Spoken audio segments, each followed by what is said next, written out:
My name's Harrison Graham, and you are watching NBA Now by Chat Sports. On today's show, we're going to take a look at the top 25 NBA free agents for 2023. Not the strongest crop of players this year. I think it'll be a robust trade market this offseason, but still some notable guys to monitor this offseason. So let's go ahead and dive in here. Number one, Kyrie Irving, the unrestricted free agent with the Dallas Mavericks. And look, he makes this interesting in an otherwise underwhelming free agency year because you just don't know what the hell this guy is going to do. I thought he played pretty well with Dallas after the trade deadline, averaged 27 and 6, shot the ball well both from the field and from three-point range. The Mavs have made their stance pretty clear. They want to bring him back. They can offer him the most money, but we don't really know what goes on in Kyrie's brain, so we'll see what he opts to do. He seemed happy in Dallas in his short stint there, but does he want to go play with LeBron? Does he want to, reunite with KD and Phoenix in some weird scenario? Who the hell knows?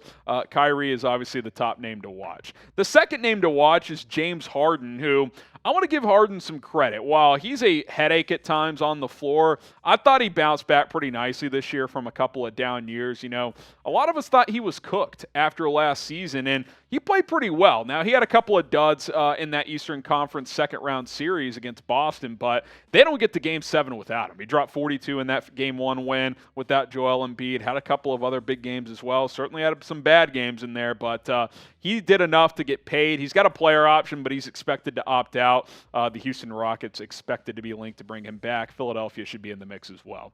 Kristaps Porzingis, the big out of Washington, he's got a player option, and look, when he signed that deal with Dallas, a lot of people thought he would opt in due to his injury history, but in a weak free agency group and with him having a mostly healthy year and playing well for the Wizards, I bet he opts out and gets a bigger contract. So we'll see if he re-signs with Washington or goes elsewhere, but good to see KP playing some good ball this year.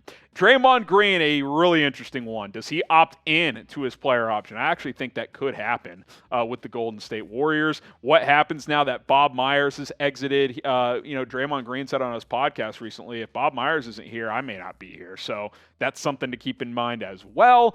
Be weird to see him in a different uniform, but I do think there's a scenario where it could happen. How about Fred VanVleet, who's also got a player option with the Raptors, but I believe he will opt out. And he actually already tweeted out support of Nick Nurse getting the Sixers job. So if James Harden were to exit Philadelphia, I think a natural replacement would be Fred VanVleet. He's obviously a different style player, more of a scoring guard, which obviously Harden is as well, but Harden's a better distributor. And, VanVleet's not the most efficient player, but he's a Nick Nurse guy. I think that would be a natural fit. You wouldn't have to pay him the max, where Harden may cost you the max. So that's a potential development. If he leaves Toronto, I think Philadelphia could make a lot of sense. Now, who is the best free agent this year? What do you guys think?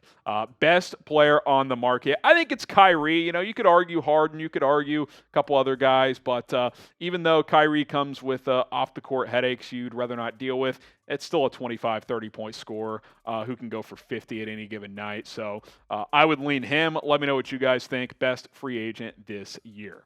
Okay, we'll go 6 through 10 here. Jerami Grant, who, at this point in his career, is he just a good stats, bad team guy? I don't know. I mean, he's a good defender, versatile player, but everywhere he goes, the teams he's on stink. When Portland got him last offseason, I was like, I actually like that next to Dame. It's not a title contender, but they should be back at the playoffs. Obviously, they had some injury problems, but they didn't even flirt with the playoffs. I mean, that was disappointing. I'll be curious to see where he lands. Khris Middleton, how do teams feel about him? He missed a good chunk of the season. When he did play, he didn't play that well. He averaged 15 points per game this year. I mean, you look at the numbers, not that good. Now, I thought he played a little better down the stretch. He was actually pretty good in that elimination game against Miami. They still lost, but I think he scored 30 points and was pretty solid. He's definitely not getting a max. He's got a player option. Does he opt in now? I mean, I would consider it at $35 million if I'm Khris Middleton, but kind of unclear, I think, on him what his market could be. Brook Lopez, another free agent with the Milwaukee Bucks. He is unrestricted. Talk about a guy who's just revitalized his career. Had a great start to his career. Kind of a bad middle few years, but the last several years with the Bucks, he's been really good. Good shot blocker, can stretch to the three-point line. I like him quite a bit, and that's why I've got him ahead of a Nikola Vucevic who, puts up overall better like raw numbers, right? Like you look at Vooch's offensive scoring, you're like, okay, like this is a better player on paper than Brook Lopez, but he's not the defender that Lopez is. I think Lopez translates to winning more with his shot blocking ability, and I think he's just got overall better defensive attributes. I still like Vooch. I think on certain teams he could be a winning piece. There's reports that the Bulls might sign Vooch to a contract extension, which is a bit of a puzzling decision to me if that ends up happening. Kyle Kuzma, who had the best year of his career, I would say, with the Washington Wizards, reports suggest he will re-sign. He also has a player option, but I think he will opt out and get a pay raise, and I do think he'll stay with Washington. What is curious, as they also have Bradley Beal in the mix, what if Washington can only keep one? Which one do they keep? Type KP for Kristaps Porzingis, type Kuz for Kyle Kuzma. I think KP's the better player, but Kuz doesn't have the injuries. Andy's coming off a career year. Tough one to answer. KP for Porzingis or Kuz for Kyle Kuzma. Next up is Cameron Johnson, who, look, I thought the Nets did really well with getting Mikal Bridges and Johnson in that trade for Kevin Durant. Both those guys really excelled in bigger roles. I thought Johnson played well, shot 40% from three on higher volume, 15 points per game. He will be sought out as a 3-and-D free agent. Jordan Clarkson, who is a six-man of the year guy. He can start as well. Combo guard, who's a 20-point scorer. He's got a player option. I think he'll opt out and look for a pay raise. Austin Reeves, one of the most intriguing names in NBA free agency this year. Undrafted. We kind of know the story at this point. He just kind of plugs and plays and gets better and better. And look at what this guy did in the playoffs this year with the Lakers. I mean, he was unconscious, averaged 17 points per game, dishes out 4.6 assists per game, shot the ball well from the field, unreal from three at over 44%. I think he's going to get some real money. I would not be shocked if he got $15 to $20 million per year. So keep an eye on that. And that's the reason I've got him ahead of D'Angelo Russell. I know Russell has more raw talent. He's got more accolades. His career stats are better. I get all that. But who was better by a pretty wide margin when it counted most? Austin Reeves. Look at D'Lo's playoff numbers. 13 points per game. Assists were similar, sure, but field goal percentage worse. 3-point percentage much worse. I think Austin Reeves is a better win-now player. Like, if I'm the Lakers and I got to pick one of these, I'm keeping Austin Reeves. He's younger, and I think he fits better. Jakob Poeltl, who got traded from San Antonio to Toronto at the deadline, and now he might leave Toronto, so that looks like a weirder and weirder deal for the Raptors by the day at this point. But good defensive center who can score around the basket, so keep an eye on where he could end up.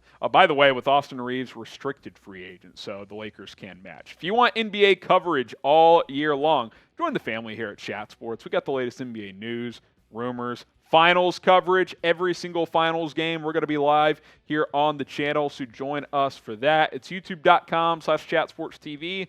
Don't miss any of it over the next couple of months especially. Okay, a few more free agents here. Gary Trent Jr., good scorer.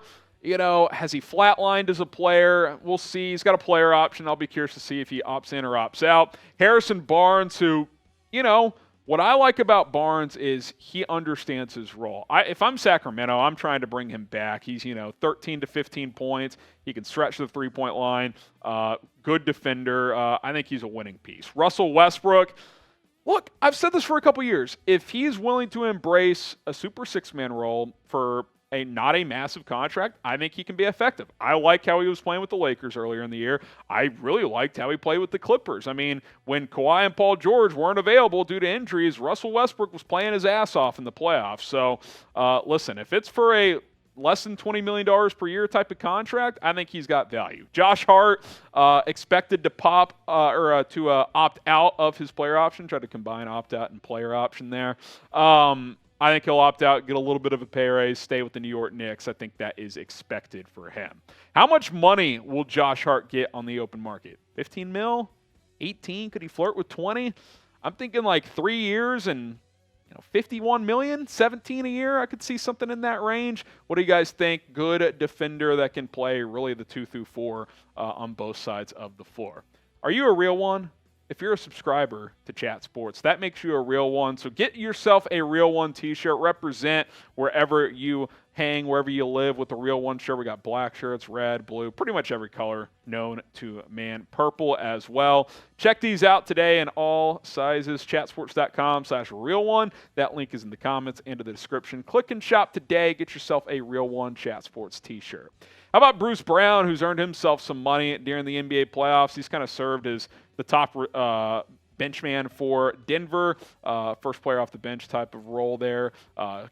Can score, put the ball on the ground. He can shoot the ball pretty well from the outside, although he struggled a bit from three in the playoffs, but great defender as well. Still young. I think he's got some pretty good value. How about Rui Hachimura, who the Lakers stole from the Washington Wizards? He's a restricted free agent as well. If I'm LA, I'm trying to re-sign him and Austin Reeves. He could command a decent price tag, though, in free agency. Karis LeVert with the Cleveland Cavaliers. I'll be curious to see what his market was. I loved him in Indiana. I don't think he was that great of a fit with Cleveland because they already had Darius Garland, and obviously they traded for Donovan Mitchell. I think he goes elsewhere, and I think he'll get back to having a bigger role. Gabe Vincent and Max Strus, we'll kind of just pair them together here with the Miami Heat. Different type of players, but both guys who can shoot the three ball. Vincent, more of a point guard who can handle. Strus, a little bit better of a defender. It'll be interesting what the Heat do after the playoffs with these guys. It's going to be hard to bring back both. They may have to pick one. Grant Williams, restricted free agent with the Boston Celtics. Look, say what you want. Probably not the best look to try and get in a heated debate with Jimmy Butler, but he didn't back down, and he's a good role player. I think he's going to get some decent cash in free agency. Here are some honorable mention free agents, 10 more players to monitor. Christian Wood, the big with the Mavericks, kind of a empty stats guy. You know, I still wonder if he could be a winning piece for a team. 7-footer who can score at all three levels. That's certainly intriguing. Dylan Brooks, if you take away the smack talk, he's a good role player, but unfortunately he likes to call out LeBron James. Dennis Schroeder, good defensive guard.